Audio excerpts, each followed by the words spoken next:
For today's video, magluluto po tayo ng ginataang papaya. So ayan po, ready ko na po lahat ng mga ingredients. Ayan po yung papaya, chicken, yung turmeric, coriander, dilaw, saka bawang sibuyas. So ayan lang po muna. Ayan guys. Lagyan muna tayo ng mantika. Ayan. Mantika sa kawali, wait lang po. So ayan guys, nainit na po yung ating mantika. Lalagyan na po natin ng bawang. Ayan guys, pinagkan ko na po yung bawang sibuyas. Then, isunod po natin ang chicken. So ayan guys.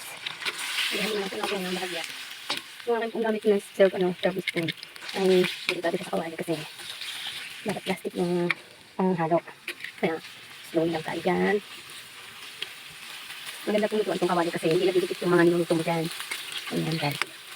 Medyo sasampotahin lang po natin yung chicken para medyo mag golden brown. So guys, habang nag-aantay tayo ng mag golden brown yan, magdagata muna tayo ng coconut milk. So ayan guys, ipigaan ko na siya para makatasan na steak na kayo dyan.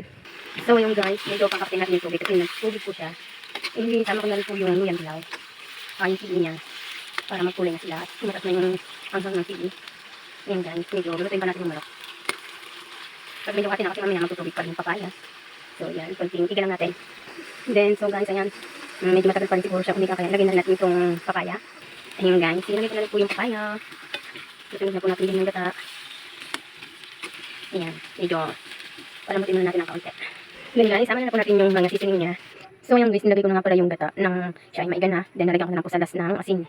So guys, yan ako muna. Wait na lang natin siya mamaya pag naluto. Thank you for watching. Don't forget to like and share. And please subscribe my YouTube.